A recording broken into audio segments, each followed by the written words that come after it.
নমস্কার। পশ্চিমবঙ্গ সমগ্র শিক্ষা মিশন, বিদ্যালয় শিক্ষা বিভাগ, পশ্চিমবঙ্গ সরকারের উদ্যোগে আয়োজিত বাংলার শিক্ষা ক্লাসরুমে আমার অষ্টম শ্রেণীর ছেলে মেয়েদের স্বাগত জানাই।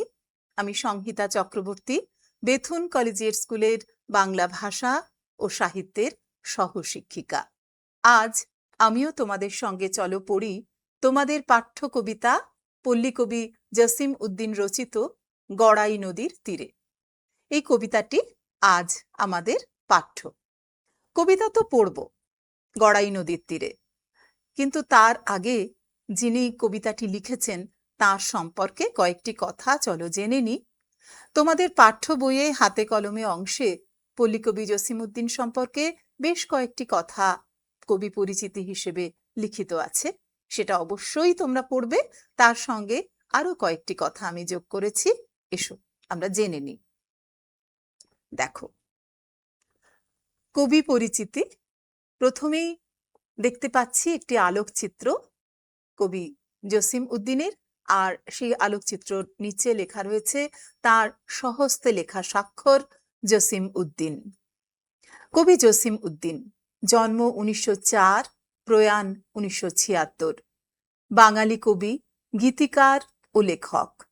পল্লী কবি উপাধিতে তিনি ভূষিত। জসিম উদ্দিন আবহমান বাংলার সাংস্কৃতিক ঐতিহ্যে লালিত আধুনিক কবি। ঐতিহ্যবাহী বাংলা কবিতার মূল ধারাটিকে নগর সভায় নিয়ে আসার কৃতিত্ব তাঁর। তাঁর নকশি কাঁথার মাঠ ও সজনবাদিয়ার ঘাট বাংলা ভাষার গীতিময় কবিতার উৎকৃষ্টতম নিদর্শনগুলির অন্যতম। প্রসঙ্গত, নকশি কাঁথার মাঠ কাব্যগ্রন্থটি তাঁর শ্রেষ্ঠ শিল্পকর্ম হিসেবে বিবেচিত। জসিম উদ্দিনের কবিতা বিভিন্ন ভাষায় অনুদিত হয়েছে। কলকাতা বিশ্ববিদ্যালয়ের ছাত্র অবস্থায় লেখা তাঁর কবিতা কবর প্রবেশাধিকার পায় বাংলা পাঠ্য বইয়ে। এইখানে তোর দাদির কবর ডালিম গাছের তলে, 30 বছর ভিজায়ে রেখেছি 2 নয়নের জলে, ইত্যাদি কবিতাটির প্রথম অংশ। তাঁর লেখা অসংখ্য পল্লীগীতি এখনো গ্রাম বাংলার মানুষের মুখে মুখে শোনা যায়, যেমন আমায় ভাসাইলি রে, আমায় ডুবাইলি রে এই গানটি, কিংবা বন্ধু কাজল ভ্রমরারে ইত্যাদি। নিজের সাহিত্য চর্চা সম্পর্কে তার মনোভাব ছিল এরকম, উদ্ধৃতি: দেশের অর্ধশিক্ষিত আর শিক্ষিত সমাজ আমার পাঠক পাঠিকা, তাহাদের কাছে আমি গ্রামবাসীদের সুখ দুঃখ ও শোষণ পীড়নের কাহিনী বলিয়া শিক্ষিত সমাজের মধ্যে তাহাদের প্রতি সহানুভূতি জাগাইতে চেষ্টা করি। উদ্ধৃতি শেষ। জসিম উদ্দিন 1968 সালে লেখা এই লাইনগুলি। যে দেশে মানুষ বড়, এই লেখাটির থেকে অংশবিশেষ আমরা পড়লাম। পলাশ প্রকাশনী, ঢাকা থেকে প্রকাশিত হয়েছিল এই বইটি। এবারে জসিম উদ্দিনের লেখা যে পল্লী গীতিগুলো, সেই গীতিগুলির একটির সামান্য একটি অংশ আমরা শুনব। শিল্পী মৌসুমী সিংহ রায় এই গানটি আমাদের জন্য গেয়ে পাঠিয়েছেন। চলো একটুখানি আমরা শুনে নিই, খুব সামান্য একটু অংশ। দেখো,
কবি জসিমউদ্দিনের লেখা আমায় ভাসাইলি রে, আমায় ডুবাইলি রে, আমরা অংশবিশেষ শুনলাম।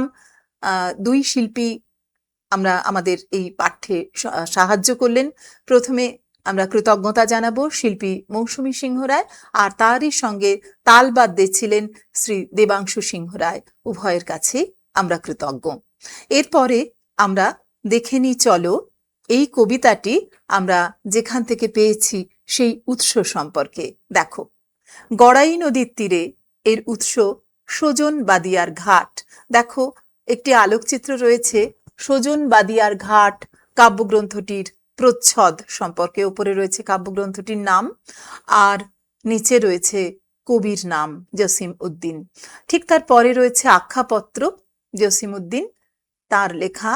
এটি প্রকাশিত হয়েছিল গ্রন্থকার কর্তৃক সর্বসত্ব সংরক্ষিত লেখা, এবং প্রথম সংস্করণ তারই আমরা প্রচ্ছদ দেখলাম 1340 খ্রিস্টাব্দে প্রকাশিত হয়েছিল।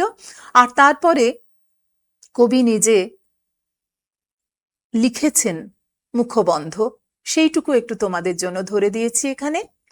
কবি লিখছেন অর্থাৎ জসিমউদ্দিন এভাবে লিখছেন যে পরম শ্রদ্ধাস্পদ দীনেশচন্দ্র সেন ও অবনীন্দ্রনাথ ঠাকুর এই পুস্তকের পাণ্ডুলিপি পড়িয়া আমাকে নানাভাবে উৎসাহিত করিয়াছেন। তাহাদের দুইজনের কাছেই আমি বহুভাবে ঋণী। আজ সে কথা বলিবার সময় আসে নাই।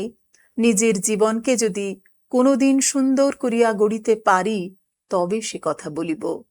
সকলের যে এই পুস্তক পড়িয়া ভালো লাগিবে, এত বড় দুঃসাহস আমার নাই।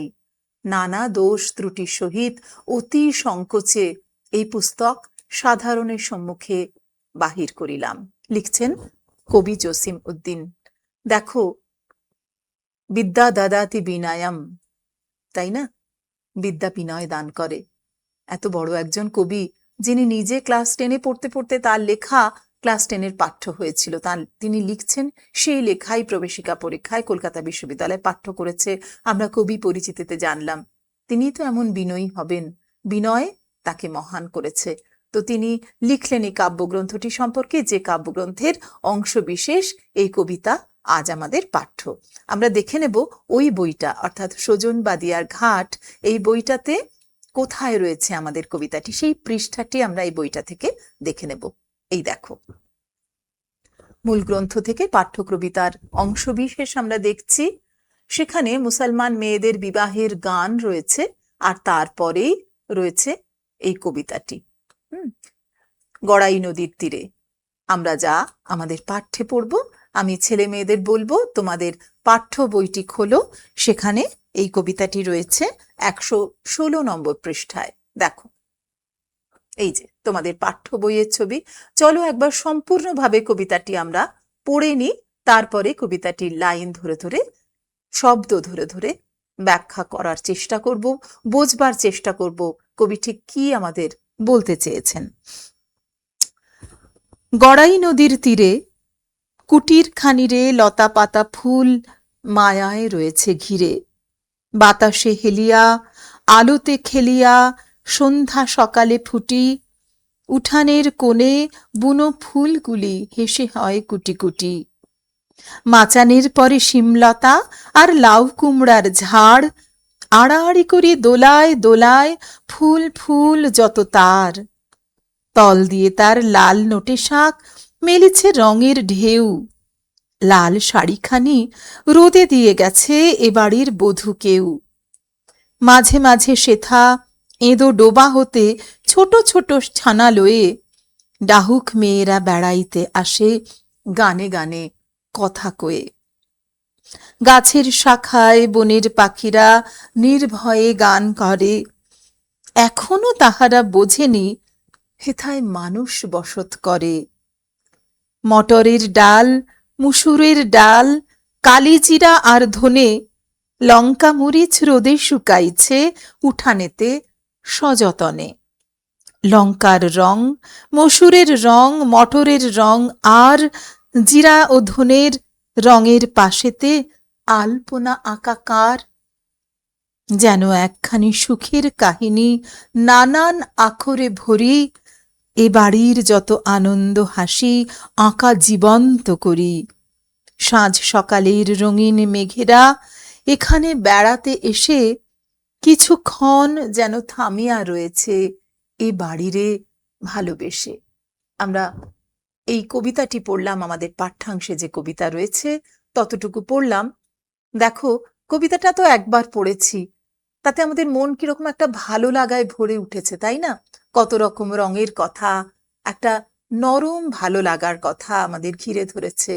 গড়াই নদীর তীরে একটা ছোট্ট কুটির, সেই কুটিরের আশপাশ প্রকৃতি, তার জীবজগৎ যা তাকে জড়িয়ে রয়েছে, সেই সমস্ত কিছু নিয়ে সেই রবীন্দ্রনাথের লাইনটি মনে পড়ে যে শান্তির নীড়, হ্যাঁ, ছায়া সুনিবিড় শান্তির নীড়, ছোট ছোট গ্রামগুলি রবীন্দ্রনাথ লিখেছিলেন।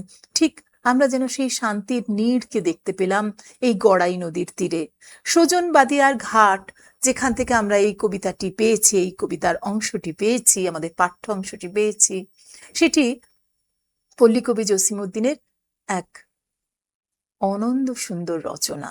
এই অনিন্দ সুন্দর রচনায় শুধু মানুষের কথা নেই, মানুষের কথা তো আছেই। সজন এক মুসলমান কৃষকের পুত্র, তার ছেলেবেলার খেলার সঙ্গী সেই অঞ্চলের, শিমুলতলি অঞ্চলের মোড়লের মেয়ে, তার নাম দুলালি, দুলি বলে তাকে সকলে ডাকে। সেই শ্যামলী মেয়েটি আর এই সজন, তারা দুজনে বড় বন্ধু। কিন্তু এই বন্ধুত্ব, এই যে ফারাক, শুধু জাতিগত ফারাক নয়, হিন্দু মুসলমানের ফারাকই নয়, সেখানে চিরাচরিতভাবে সারা পৃথিবীতে যেমন অর্থগত ফারাক তফাৎ দেখা যায়, সেই রকম তার সঙ্গে ভাব ভালোবাসা কখনোই তার বাড়ির লোকেরা মেনে নেননি। তাই তারা দুজনে পালিয়ে গিয়ে সংসার করে এই গড়াই নদীর তীরে। সজন বা সুজন সেখানে বেদের জীবন যাপন করে। এই কাব্যের নাম সজনবাদিয়ার ঘাট। কি চমৎকার তাদের সংসারের চিত্র আমরা দেখতে পাচ্ছি গড়াই নদীর তীরে। কুটিরখানিকে কত মায়ায় যেন ঘিরে রেখেছে। কিসের মায়া? কবি লাইনে লাইনে আমাদের বলছেন সে মায়া কিসের। সে মায়া প্রকৃতির। প্রকৃতির থেকে মানুষ যেখানে বিচ্ছিন্ন নয়, সেই বেঁচে থাকাই কিন্তু সব থেকে সুন্দর, আমাদের বড় কাম্য সেই বেঁচে থাকা। সপ্রাণ সেই ভালোবাসা, ভালোবাসার কুটির। আমরা একটু দেখি, গড়াই নদীর তীরে কুটিরখানিরে লতা পাতা ফুল মায়ায় রয়েছে ঘিরে। ওই যে ছোট্ট একটি কুটির গড়াই নদীর তীরে। গড়াই নদীর কিন্তু সত্যি সত্যি একটি ভৌগোলিক অবস্থান আছে। এখন যা বাংলাদেশ, সেই বাংলাদেশের কুষ্টিয়া জেলায় তালবাড়িয়া অঞ্চলে এই নদীটি দেখতে পাই। এটি পদ্মা নদীর একটি শাখা নদী। সেই শাখা নদীটি কুষ্টিয়ার পরে আরো বিভিন্ন জায়গা পরপর পরপর, ঝিনাইদহ, মাগুরা, এরকম বাংলাদেশের বিভিন্ন জায়গা থেকে এই শাখা নদীটি বয়ে গেছে গড়াই নদী। সেই গড়াই নদী তারপর বঙ্গোপসাগরে গিয়ে যখন মিলেছে, তখন তার নাম হয়েছে মধুমতি।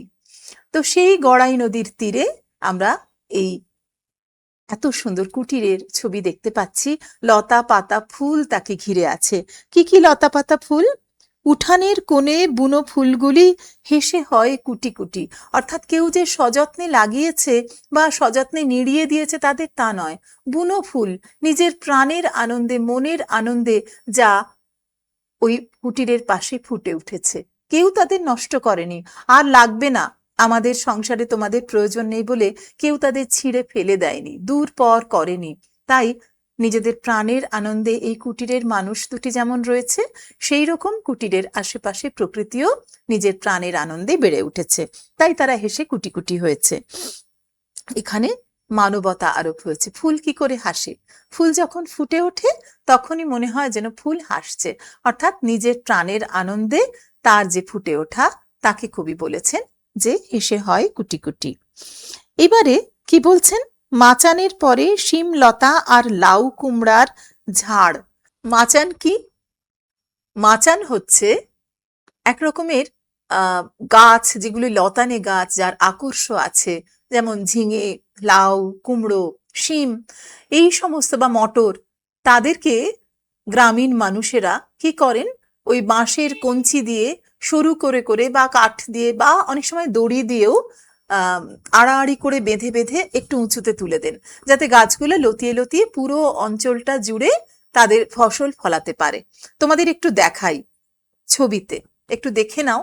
এই দেখো, একদম বাঁ দিকে যে ছবিটা আছে, মাচায় লাউয়ের লতা, দেখেছো? এইটাকে বলছেন কবি মাচান, বা আমরা কথ্য বলিতে বলি মাচা। সেখানে লাউয়ের লতা, আর ঠিক তার পাশে সাদা রঙের লাউ ফুল, তার পাশে দেখো কি সুন্দর বেগুনি রঙের শিমের ফুল, তার পাশে কুমড়োর ফুল।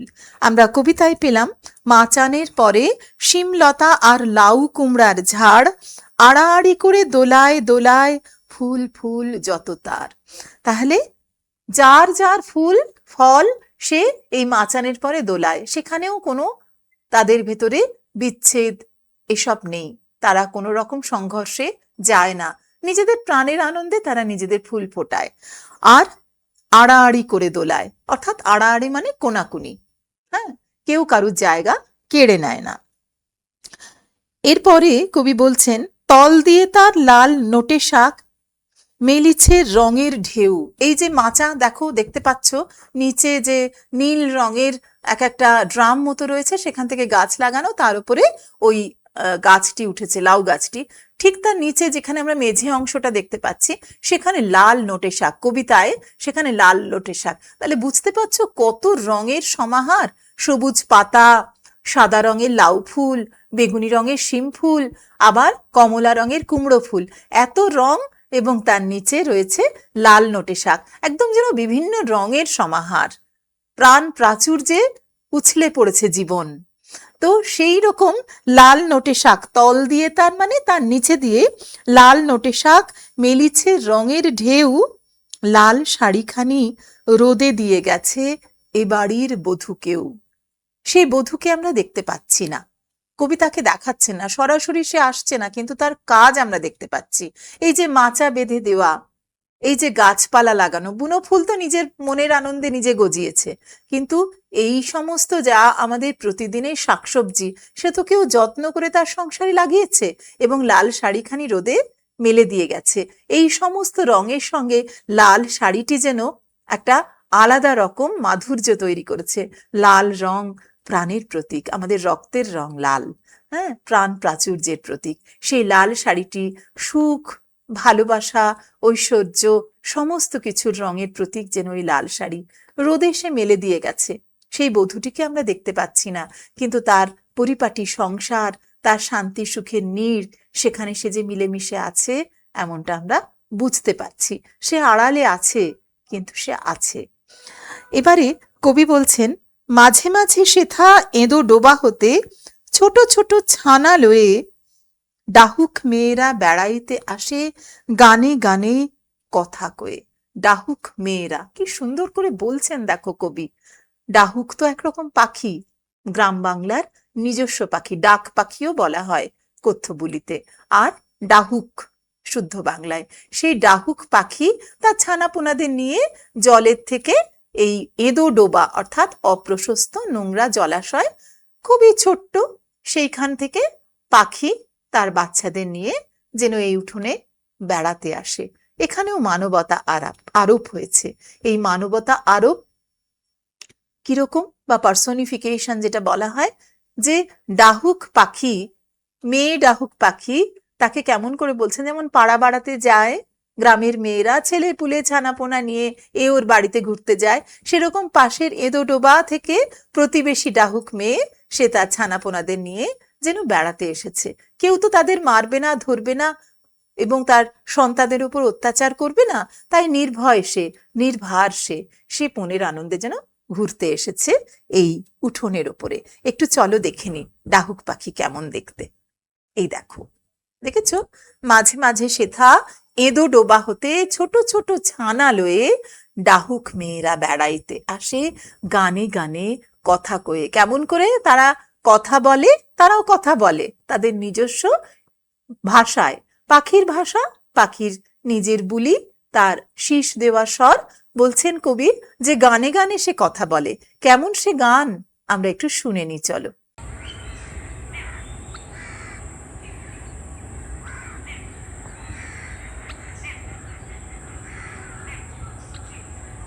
দেখেছো তাহলে কেমন করে তারা গানে গানে কথা বলল তাদের নিজেদের বুলিতে? মা আর বাচ্চারা ঘুরে ঘুরে বেড়াচ্ছে। এরপরে বলছেন কবি, শুধু যে ডাহুক মেয়েরা বেড়াতে আসে তাই নয়, সেখানে গাছে গাছেও অনেক পাখি মনের আনন্দে গান গায়। গাছের শাখায় বনের পাখিরা নির্ভয়ে গান ধরে, এখনো তাহারা বোঝেনি হেথায় মানুষ বসত করে। কেমন একটা সূক্ষ্ম শ্লেষ এখানে কিন্তু দিয়ে গেলেন কবি, যে শুধু যে ডাহুক মেয়েরা বেড়াতে এসেছে তেমনটাই নয়, এই কুটিরের আশেপাশে গাছের ডালে পাখিরা, বনের পাখিরা, তারা নিজেদের ভাষায় কথা বলছে। তারা ভাবতেই পারছে না এখানে মানুষ বাস করে। এই কথাটা বলার মানেটা কি? অর্থাৎ কি না, মানুষ আমরা কি করি, আমরাই যেন পৃথিবীতে সবার সেরা জীব, তাই আমরাই শুধু থাকবো। আমরা দেখেছি শহরে, নগরাঞ্চলে, সেখানে বড় বড় কলকারখানা বা বড় বড় বাড়ি, ফ্ল্যাট বাড়ি একের পর এক তৈরি হচ্ছে, গাছপালা ক্রমশ মুছে যাচ্ছে আমাদের অত্যাচারে। আমরা শুধু যেন নিজেরাই বাঁচতে চাই। তেমনটা গড়াই নদীর তীরে এই শান্ত কুটিরখানির পাশে নেই। সেখানে মানুষও যেমন থাকে, তার সঙ্গে শান্তিপূর্ণ সহাবস্থানে থাকে গাছপালা, থাকে পাখিরা, সবাই মিলেই একটা সুন্দর সংসার। তাই সেই পাখিদের ভয়ের বা আতঙ্কের কোনো কারণ নেই যে তাদের সংসার, তাদের ডিম পাড়ার মতন যে একটা একদম পরপর যে পর্যায়, জীবনের যে জীবন চক্র, সেটা নষ্ট করার জন্য কখনো কোনো মানুষ তাদের উৎপীড়ন করবে না, গাছগুলোকে কেটে দেবে না, তাদের ধ্বংস করবে না। তাই এখনো তারা যেন ভাবতেই পাচ্ছে না, তাদের অনুধাবনেই নেই যে মানুষ বসত করে, অর্থাৎ মানুষের ক্ষতিকর দিকটি তাদের একেবারেই কখনো কষ্ট দিচ্ছে না। তাই মানুষকে নিয়ে তারা চিন্তিত নয়। দেখো, আমরা এই একটু অংশ দেখে নেব। এগুলো সমস্ত তোমাদের জন্য ইউটিউব থেকে আমি সংগ্রহ করে এনেছি। যারা এই কাজগুলো করেছেন তাদের আমাদের পক্ষ থেকে কৃতজ্ঞতা।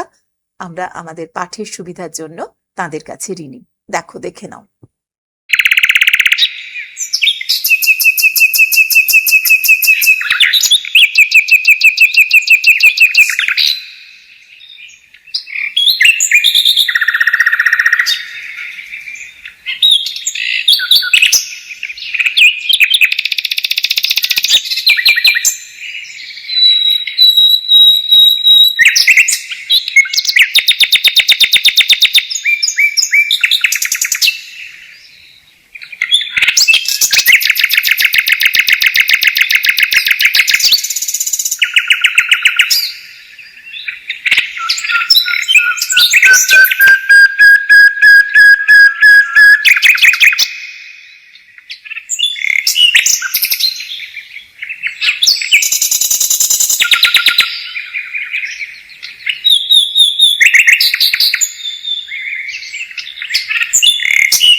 দেখো, আমরা দেখলাম যে গাছের শাখায় কিভাবে বনের পাখিরা নির্ভয়ে গান করছে।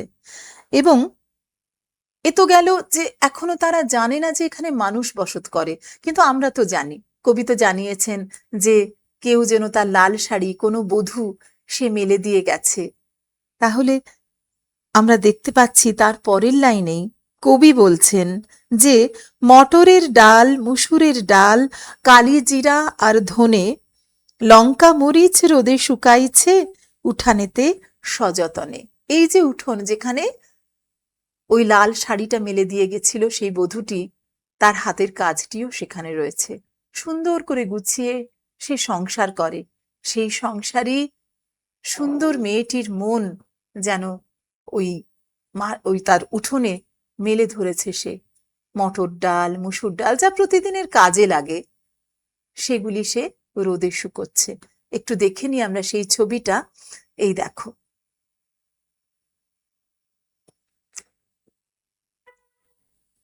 মটরের ডাল রাখা রয়েছে একদম বাঁদিকে, মাঝখানে মুসুরের ডাল এবং তারপর বিভিন্ন রকম মশলা, এখানে কালো জিরে, ধনে, শুকনো লঙ্কা, ওই যে মরিচ যেটা বলছেন, বা জিরে, সমস্ত রয়েছে।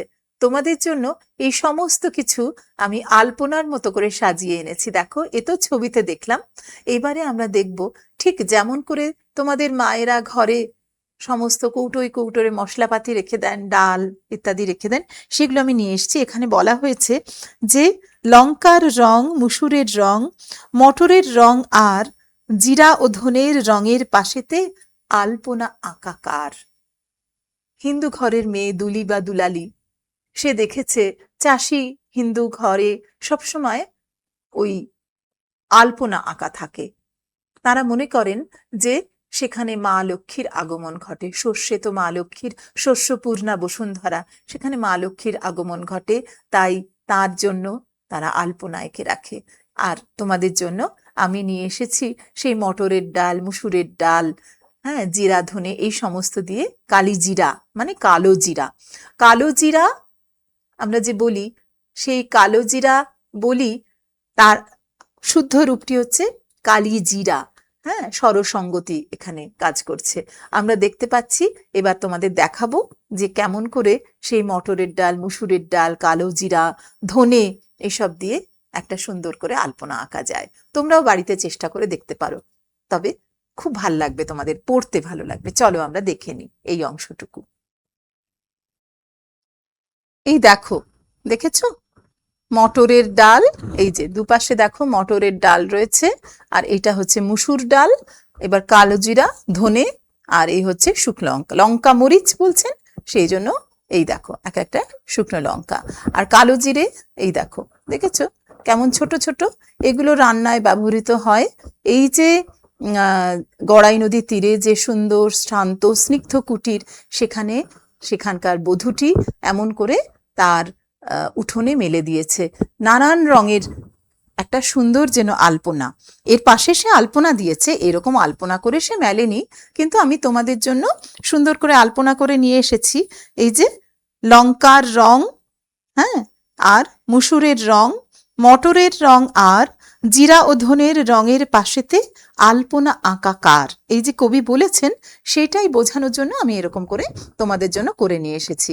এরকম ভাবে আমরা নিজেরা সুন্দর করে করে তার উপর সেলোফোন পেপার দিয়ে টাঙিয়েও রেখে দিতে পারি আমাদের পড়ার ঘরের পাশে। খুব সামান্য উপকরণ, রোজকার যে ব্যবহার্য উপকরণ, তা দিয়ে আমরা এমন করে সুন্দর করে একটি আলপনাও কিন্তু দিতে পারি। কেমন?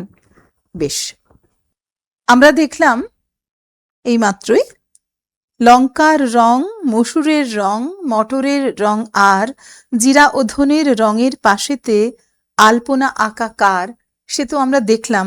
আর তারই সঙ্গে কবি বলেছেন লঙ্কা মরিচ রোদে শুকাইছে উঠানেতে সযতনে। এই যে লঙ্কা মরিচ, হ্যাঁ, শুকনো লঙ্কা, লঙ্কা শুকিয়ে রেখে দেওয়া হয় গ্রামাঞ্চলে, সেই রকম সেই শুকনো লঙ্কাকে নিয়ে একটা অসামান্য সিনেমা হয়েছিল আমাদের দেশে। সেই অংশটুকু তোমাদের জন্য, যে শুকনো লঙ্কা, তা নিয়ে দুর্দান্ত সিনেমা হয়েছিল। কেতন মেহতার একটি সিনেমা মির্চ মশালা, তার সামান্য একটুখানি অংশ আমরা চলো দেখি। এই দেখো,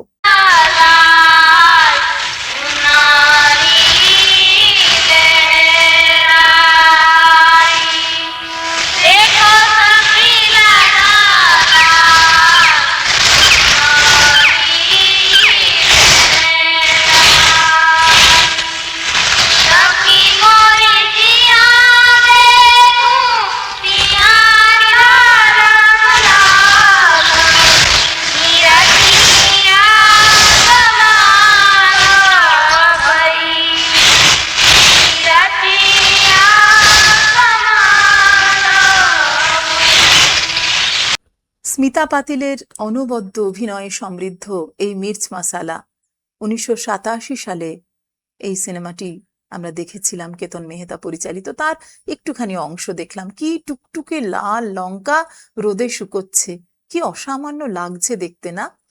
যদি কখনো বড় হয়ে দেখতে ইচ্ছা করে দেখে নিও, অসামান্য একটি সিনেমা। যখন ঘরের মশলাই হয়ে থাকে আমাদের অস্ত্র, মেয়েদের। গ্রাম বাংলায় এমন জিনিসটাও হয়েছে। এটা অবশ্য বাংলাদেশের দৃশ্য নয়, রাজস্থানের দৃশ্য। তো সেই রকমই আমাদের পাঠ্যের সঙ্গে মিলিয়ে আমরা দেখলাম। এইবারে কবি বলছেন যে যেন একখানি সুখের কাহিনী নানান আখরে ভরি, এ বাড়ির যত আনন্দ হাসি আঁকা জীবন্ত করি।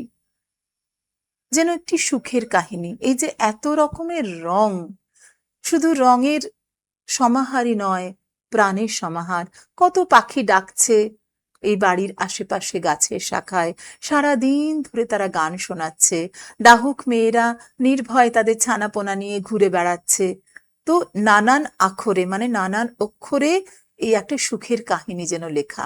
যেমন কোনো উপন্যাস, কোনো গল্প, হ্যাঁ, সেগুলো বা রূপকথা, সেগুলো তো নানান অক্ষর বিন্যাস করে লেখকেরা আমাদের জন্য লেখেন।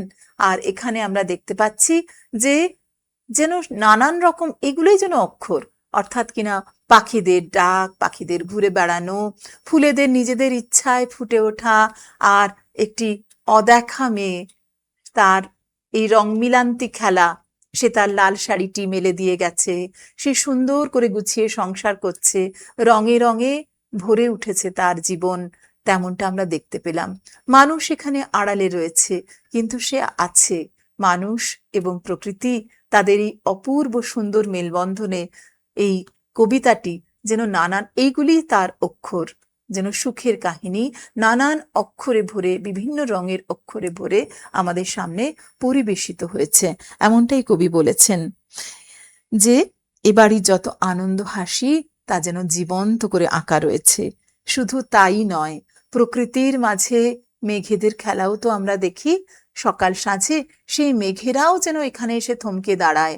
সন্ধ্যার মেঘ যখন সূর্যাস্তের আলোটুকু তার উপরে এসে পড়ে, কি সুন্দর গেরুয়া, কখনো গোলাপি, কখনো লাল টুকটুকে, বিভিন্ন রকম রং ধারণ করে, আমাদের মন ভোলায় প্রতিদিন। সেই মেঘেরাও আমাদের মন যারা ভোলায়, তারা নিজেরাই মোহিত হয়ে এখানে এসে দাঁড়ায়। কবি দেখো বলছেন, সাঁঝ সকালের রঙিন মেঘেরা এখানে বেড়াতে এসে কিছুক্ষণ যেন থামিয়া রয়েছে এ বাড়িরে ভালোবেসে।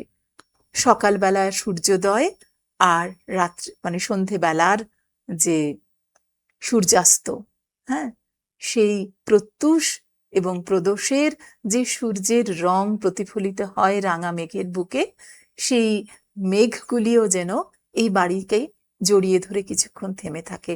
তাদেরও যেন মায়া হয়। ওই যে মায়ায় ঘিরে রয়েছে, প্রথম লাইনে আমরা পড়েছিলাম যে কুটির খানির এই লতা পাতা ফুল মায়ায় রয়েছে ঘিরে।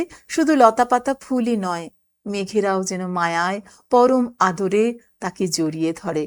এখানে খুব সুন্দর একটা শব্দ আমরা পেলাম, আখর, মানে অক্ষর। অক্ষর অ, কয় মধ্যনস্বয় ক্ষিয় আর বয়সন্য র।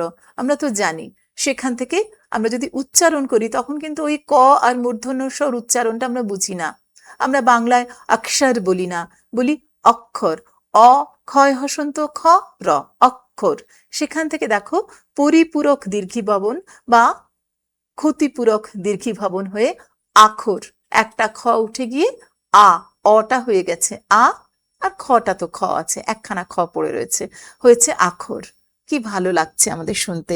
তাহলে সাঁঝ সকালের রঙিন মেঘেরা এই সুন্দর পরিপূর্ণ সুখী যে কুটিরটি, তাকে মায়ায় জড়িয়ে ধরে সেও যেন কিছুক্ষণ থেমে থাকে, এমন সুন্দর করে কবি আমাদের শোনালেন। তো এই যে একটা সুন্দর কবিতা আমরা পড়লাম, প্রকৃতি এবং মানুষের অপরূপ মেলবন্ধনে গ্রাম বাংলার সুন্দর একটা ছবি আমরা দেখলাম সহজ পাঠে। যখন আমরা পড়েছিলাম ছোটবেলায়, ছায়ার ঘুমটা মুখে টানি, আছে আমাদের পাড়াখানি, দিঘি তার তার মাঝখানটিতে, তালবন তারি চারিভিতে, আমরা একটা ছবি দেখেছিলাম। সেই চিত্ররূপময়তা এখানেও দেখলাম, কিন্তু শুধু ছবিই নয়, তার সঙ্গে ভালোবাসার মায়া, প্রাণের মায়া, পারস্পরিক যে জড়িয়ে থাকা, এই সম্পৃক্ততা, সেটাও আমরা অনুভব করলাম এই কবিতাটি পড়তে পড়তে। এইবারে আমরা কবিতাটির থেকে কতগুলি প্রশ্ন উত্তর আলোচনা করে নেব। যেমন 2 নম্বরে যে এক কথায় একটি বাক্যের প্রশ্নগুলি রয়েছে, কবিতায় বর্ণিত নদীটির নাম কি? তোমরা সকলেই পারবে, গড়াই নদী। বা মাচানের উপর কি আছে? হ্যাঁ, কি কি আছে? লাউ কুমড়ার লতা, শিমের লতা, এসব আছে। হ্যাঁ, বা বাড়িরকে ভালোবেসে কারা কিছুক্ষণ এসে থেমে দাঁড়ায়, সন্ধ্যা সকালের মেঘেরা এসে, রঙিন মেঘেরা এসে থেমে দাঁড়ায়। এগুলো তোমরা কবিতা থেকেই পারবে, কিন্তু যেগুলো একটু ব্যাখ্যামূলক সেগুলো আমি তোমাদের জন্য লিখে এনেছি, তোমরা সেগুলো দেখে নাও। কিন্তু আমার অনুরোধ আমার ছেলে মেয়েদের কাছে, নিজেরা লেখো, তোমরা নিজেরাই লিখতে পারবে। তোমাদের যা হাতে কলমের প্রশ্নগুলি আছে তার উত্তর নিজেরা লেখার চেষ্টা করো। আমি সামান্য একটু সহায়তা করলাম, তোমাদের পাশে থাকলাম, কিন্তু আমি আশা করব তোমরা প্রত্যেকে নিজেরা উত্তরগুলি লিখবে। তাহলে চলো আমরা উত্তরগুলি একটু দেখে নিই। এই দেখো, প্রথম প্রশ্ন, যেন একখানি সুখের কাহিনী নানান আখরে ভরি। আখর শব্দটির অর্থ কি? সুখের কাহিনীর যে নানা ছবি কবি এঁকেছেন, তার মধ্যে কোনটি তোমার সবচেয়ে বেশি ভালো লেগেছে এবং কেন? উত্তর, জসিম উদ্দিন রচিত গড়াই নদীর তীরে কবিতা থেকে নেওয়া প্রশ্নোদ্ধৃত আখর শব্দটি অর্থ অক্ষর। আলোচ্য কবিতাটিতে কবি গড়াই নদীর পাশে অবস্থিত একটি কুটির ও তার আশপাশের প্রাকৃতিক সৌন্দর্য বর্ণনা করেছেন। কবি নানা অনুষঙ্গ তুলে বুঝিয়েছেন যে সবকিছু মিলিয়ে এ এক শান্ত, স্নিগ্ধ, সুখের কাহিনী। এই সুখের চিত্রের মধ্যে আমার সবচেয়ে ভালো লেগেছে উঠোনে যত্ন করে শুকোতে দেওয়া মটরের ডাল, মুসুরের ডাল, কালো জিরে, ধনে এবং লঙ্কা মরিচের চিত্র, যাকে সুন্দর করে আঁকা একটি নানা রঙের আলপনা বলে মনে হয়েছে। ছবিটি গ্রাম্য সংস্কৃতির পরিচায়ক। এই ছবির মাধ্যমে উপদ্রবহীন, সচ্ছল এবং শান্তিপূর্ণ গ্রাম্য জীবনের কাহিনী ফুটে উঠেছে, তাই এই কাহিনী আমার ভালো লেগেছে।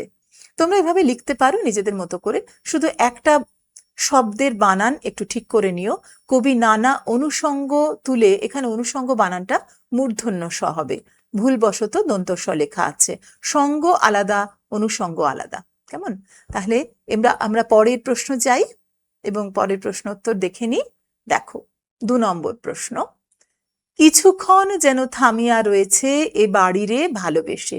এই উদ্ধৃতি এর মধ্য দিয়ে কবি কি বোঝাতে চেয়েছেন? উত্তর দেখি। পল্লী কবি জসিম উদ্দিন রচিত গড়াই নদীর তীরে কবিতা থেকে প্রশ্নোক্ত উদ্ধৃতিটি নেওয়া হয়েছে। আলোচ্য উদ্ধৃতির মাধ্যমে নদীর তীরে কুটিরের উপর সকাল সন্ধ্যায় বেড়াতে আসা রঙিন মেঘেদের কিছুক্ষণ থেমে থাকার কথা বলা হয়েছে। গড়াই নদীর তীরে লতা পাতা ফুল মায়ায় ঘেরা শান্ত স্নিগ্ধ কুটিরটির অপরূপ সৌন্দর্য দেখে সদা চঞ্চল মেঘেরাও যেন ভালোবেসে কিছুক্ষণ থেমে যায়। মেঘেদের এই থেমে যাওয়া যেন কুটিরের সৌন্দর্য দেখে মুগ্ধতার বার্তাই বহন করে। এবার আমরা 3 নম্বর প্রশ্নে যাব।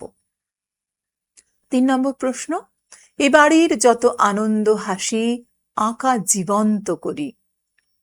এই উদ্ধৃতিতে কবিতায় কবি প্রকৃতির সঙ্গে একাত্ম যে গ্রামীণ কুটিরের জীবন্ত ছবি এঁকেছেন তার বিবরণ দাও।